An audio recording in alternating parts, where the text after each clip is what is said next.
I'm Chrissy Wozniak, and welcome to North American Ag Spotlight. Today, our guest is someone that I've known for quite some time, and honestly, he's one of my major business mentors. He's inspired me in my career more than he knows, until now, I guess. And his teachings have actually spilled into my family and farm life as well, in terms of role clarity, responsibilities, and efficiency of our systems. His insight into the inner workings of a company have been so fascinating to learn. I'd like to welcome you, Fred Pidsadny of Focus Management. Well, thank you, Chrissy, and thank you very much for inviting me. It's a pleasure being a part of this interview. Thanks. So I'll give you a bit of a background. Fred worked with a company that I was a sales manager at, and that's how I was able to get to know him. Our upper management team at the company was a little bit disorganized, and we all had a big chip on our shoulders. So Fred came in and put us to work. Despite our skepticism, we made it through the weekly pre-work before our sessions. What happened through our journey with Fred, though, and his team was nothing short of miraculous. The department heads that couldn't see eye to eye anymore at the beginning, we were suddenly able to openly talk respectfully to each other. And we're really able to sort out not only our differences, but we also built a structure that none of us could have imagined possible. So we walked into our first session. We were a group of rogue firefighters defending our turf, and walked away a few months later with a system that we could rely on for the company. And it all came down to one important key: the great execution of what matters most. So can you tell us all about that, Fred? I sure will, Chrissy. First, I'll just maybe explain who Focus is, and then we'll get into the explanation of the great execution of what matters most. Thank you for that very gracious and kind introduction. It's also nice to hear that Focus had a very positive impact and one that's memorable. Let me start with who Focus is and what we do, the clients we work with, and where we are located. We are a team of facilitators that work with leadership teams to help them do two things. One is to create or update their business plans, whether they're long range, multi-year plans, annual plans, or project plans.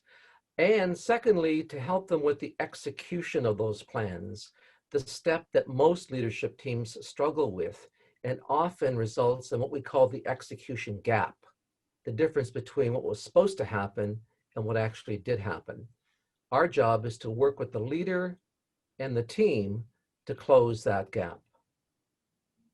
Over the last 21 years, we've worked with leadership teams in for-profit and not-for-profit organizations, with publicly owned, privately owned, and family businesses. We have worked in 39 different sectors, including agri, where clients include Butler Buildings, GGS, who manufacture greenhouses and Tascodome products, and Maple Lodge Farms, the second largest chicken producer and processor in Canada. We've worked with clients in Canada, the United States, and Mexico. We are a Canadian firm located in Ontario in what is known as the Greater Golden Horseshoe area, because the geographical area is shaped like a horseshoe. It's at the western tip of Lake Ontario, and it stretches from Toronto in the east to Hamilton in the most western part, where it then curves again and ends up in Niagara Falls. So you got that horseshoe shape. It's called the Golden Horseshoe because 50% of Ontario's population live, work, and play in the GGHA, and thus making it an $8 million people market in a geographic area that's only 1% of the area of Ontario. The provincial government offices are in Toronto, the province's capital. Focus is in a town called Grimsby, which is in the Niagara district, with some of the best fruit farms and vineyards in the world, and over 50 wineries making world-class wines. We, in fact, are becoming known as Napa East. My family roots in farming are in farming, but not in Ontario, but on wheat farms in our prairie provinces, Manitoba and Saskatchewan. Other parts of the family migrated to Hamilton, where many worked in International Harvester and Firestone, both suppliers to the agri market. It is indeed a small world. Okay, now that you folks have a better understanding of Focus and my roots, let's get to Chrissy's question. What does our value proposition, the great execution of what matters most, mean? Like most people, business leaders, have dreams or a vision for their business to grow, to be the best, to live by their values and principles, to attract and to keep the best talent, and above all, great customer satisfaction and loyalty. To achieve their visionary goals, leaders and their teams create plans, long-term, short-term project plans, in some cases, quarterly, monthly, weekly, even daily shift plans. Sometimes the plans are very formal and presented to the owners, the board, or to the senior leadership team. Some are more informal. Some are carried around in their heads, or a combination of all. The sad, even shocking truth is that most of the plans do not get fully implemented, especially the long-term plans. And that is based on research that has been published in highly respected sources like the Harvard Business Report. It also aligns with my 40 years of experience working in businesses and subsequently as a facilitator. When that happens, leaders are faced with what I referred to earlier as the execution gap, the distance between what was supposed to happen and what actually happened. 75% of organizations struggle with the implementation of their plans. 75%. So you are not alone. So what causes the execution gap and how do we fix it? This interview isn't long enough to cover all of the reasons, but I can tell you the number one reason. The same research that identified the 75% struggle with plan execution also identified 17 major reasons. If we had the time, most of you could actually identify them based on your own experience. But you might be surprised at the one that's at the top of the list, and the top by far.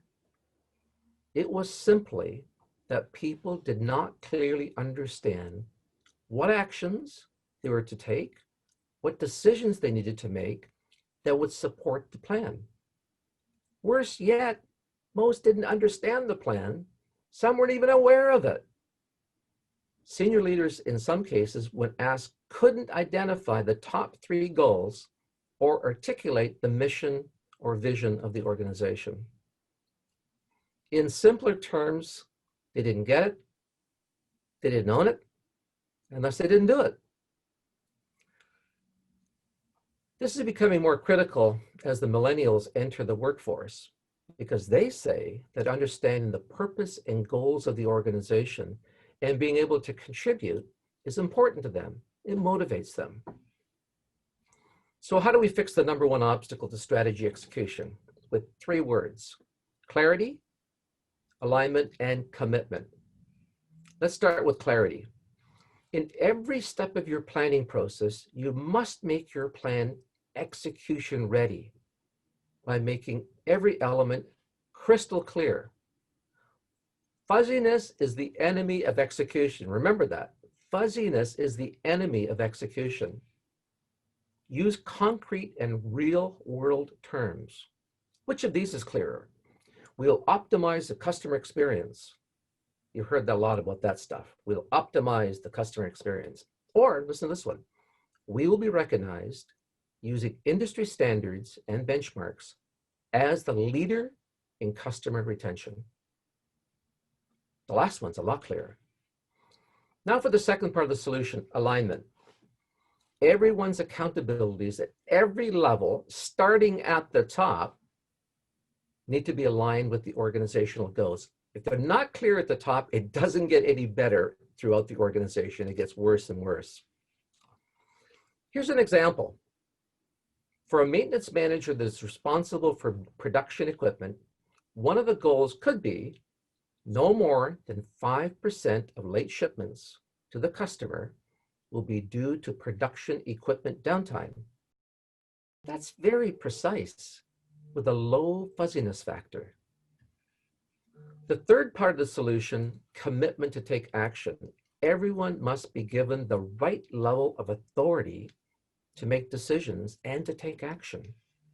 Here's an example, the maintenance manager guy. Again, the maintenance manager can shut down the production line without asking permission from the production manager to remove and maintain key and critical equipment. The maintenance manager is empowered to make a decision on the timing of the maintenance and then to advise, not ask the production manager for permission. You see, he has the power to make things happen. Now, with clarity, alignment, and authority, the maintenance manager will understand why his work is important, because the organization's vision is to be recognized as the leader in customer retention. What the accountability is, no more than 5% of late shipments will be due to production equipment downtime, and that there is the authority to get the job done. The maintenance manager will now get it, own it, and do it. Clarity, alignment, and commitment. And that, Chrissy, is how the great execution of what matters most happens. That's awesome.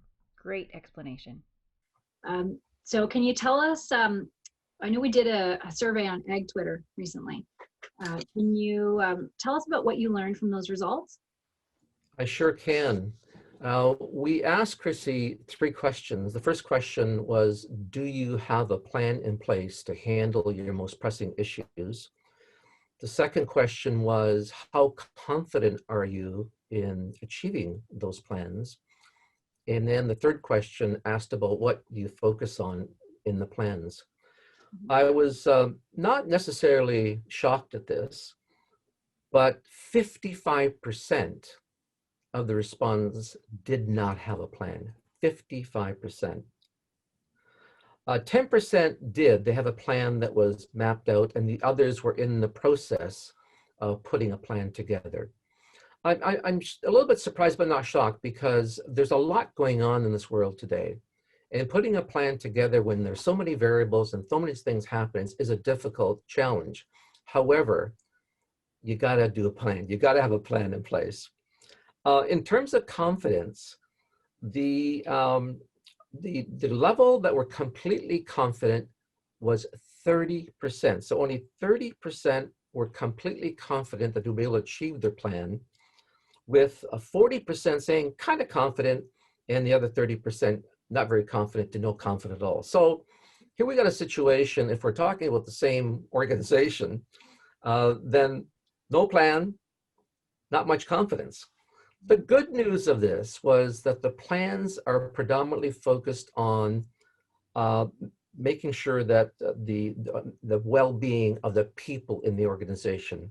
59% said, I'm focused on the well-being of my people. Growing my customer base was 24%. Supply of goods and services was 24%, with threats from competition only 1%. So that's what we learned. So we've got, there's a challenge out there, Chrissy, right? Lots of organization with no plans. Secondly, lack of confidence. So how do we, in fact, bump that confidence? Well, it's all about, look, get a plan in place and make sure that you're executing well. And we mean, you know, manufacturers in the industry, we mean service providers, and we also mean farms too. You know, a lot of farms forget that they're businesses too, and they go through the exact same problems as a manufacturer does, right? Absolutely. Mm-hmm. So the one thing I hear all the time is there just isn't time to work on the company. There are too many fires to put out every day. So how do you suggest that business leaders tackle this issue? Well, I've got a theory on that, Chrissy. I've been around for 40 years, and I think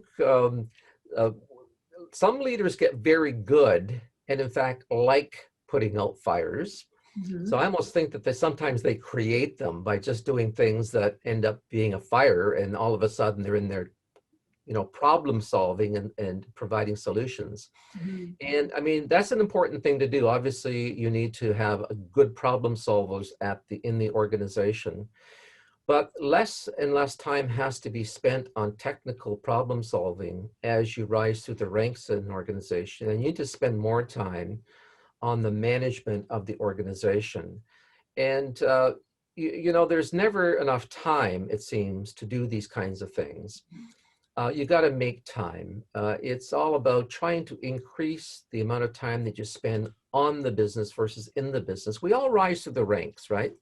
So we're good salespeople, marketing people, production people, quality control people, maintenance people, research people. And we like those functions. We like our roots. We like dropping down occasionally and get our hands dirty in the operations. Yeah. But I think leaders need to recognize that there's lots of other people in the organization. And by pushing down the authority levels to give them more action planning and decision-making authority, you might be surprised as to what people will do when they know they can actually make decisions that make a difference. So I think it's all about pushing down the authority and really at the senior level, I mean, you got to focus more on the business versus in the business. Yeah, that's it exactly. Giving people the power to be proud of their job, right? Absolutely. Yeah. So why do you do this? What lights you up? Well, I got to tell you, what lights me up, and I just reflected back to your introduction that said that we made a difference in your organization. Mhm. We made a positive impact and one that's memorable, right? I mean, you had positive memories of that experience. So when I hear that 5 years, 10 years, 15 years down the road, when I meet a client somewhere, maybe at one of the wineries, it just lights me up. And especially when clients come back and say, Fred, we need you back. Even after 5 years, 10 years, sometimes we got to do the strategy refresh. We got to get more aligned. Our organization has grown. We've changed the management structure. We've added new people, and we kind of got to retool. So it lights me up when people remember the good experience, is memorable, and when we're asked back. Yeah, that's incredible. And I know you definitely have a heart to serve people, and I watched you through our entire process light up when we got something, when we finally understood, right? When, you'd see the little light bulbs above our heads go, oh yeah, that's right. Yes. You would glow Yes. when those happened and you saw that happen, right? The cool Yes. thing though was that you never pushed us to get there. That's the one thing that I thought was really interesting through all of it, is that you have this discipline to not get frustrated at the teams either, right? You let everybody learn at their own pace until that light bulb goes off. And I just thought that was really cool. Well, what I learned a long time ago, Chrissy, is that people don't resist change Mhm. as much as they resist being changed. So when I created this firm, I was absolutely adamant that we would not be like typical consultants Mhm. who come in, study your organization, write the great big, what we call the OBR, the one big report, make Mhm. sure the invoice is really big, send it to you and say, adios, have fun, good luck. So we don't do that. We don't do studies, we don't do analyses, we don't do reports, and we never will. Yeah. What we do is work with organizations, with their leadership teams. We bring in a recipe, we guide them, we coach, we facilitate. Sometimes we just step back, as you know, and let them struggle and step in at the right time, because they got to create it themselves. It's got to be theirs. They have to own it. Remember about clarity, alignment, commitment? Same thing happens when we facilitate. It's got to be clear for them. They need to be aligned to it and they need to be committed to it. It's not the facilitator's plan, it's theirs. Yeah. And that's important, right? It's not what Fred wants for the company. It's what, the leaders, what the employees want for the company, what the owner wants for the company. Exactly. Yeah, that's important. Well, thank you so much for joining me today. And if anyone is interested in learning more about focus management, head over to northamericanegg.com or focusmanagement.ca, and you'll find the links in the show notes below as well. So thanks again, Fred, and hopefully I'll see you again. My pleasure, Chrissy, anytime. Bye now.